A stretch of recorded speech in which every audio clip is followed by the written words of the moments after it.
when imposter syndrome was discovered, what Clance and Imes talked about was very high achieving people questioning and doubting themselves. People like Albert Einstein, who was afraid people would call him an involuntary swindler. People like Margaret Cho, who used to head the World Health Organization, was afraid people would call her an expert because she didn't feel that way. Maya Angelou, who, when writing her 12th book, was like afraid someone was going to come in the door and say, no. When Dr. Young came out with her book, she talked about these competency types, which I call the archetypes of imposter syndrome. 5 different ones. Perfectionism. So imposter syndrome shows up in these different ways. You have insanely high marks for yourself. And when you don't achieve them, you ruminate about it for days. And by the way, you have insanely high marks for other people too. You're a micromanager. You don't think anybody else can do it as good as you do. So that's perfectionism. We've got the soloist, like the client I talked to earlier. You will not ask for help because for you, asking for help is admitting weakness. You've got to have the answer, and you probably don't ever say, I don't know.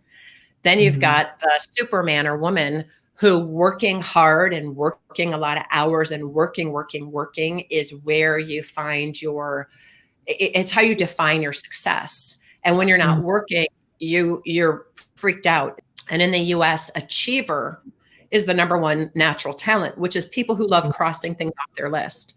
So these supermen have lists on the weekend, lists during vacation. Here's all the things we're going to do. And they cannot sit still. Oh, there you go. I got it. Nina's like, that's me. I don't know.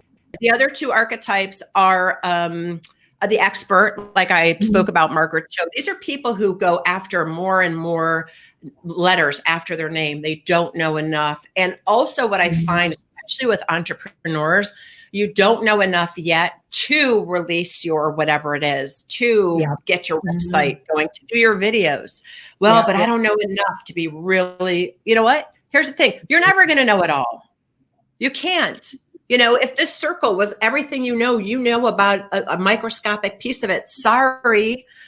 And the final one I'll talk about is natural genius. These are people who things come easy. This is the one that sticks out for me, perfectionist and natural genius.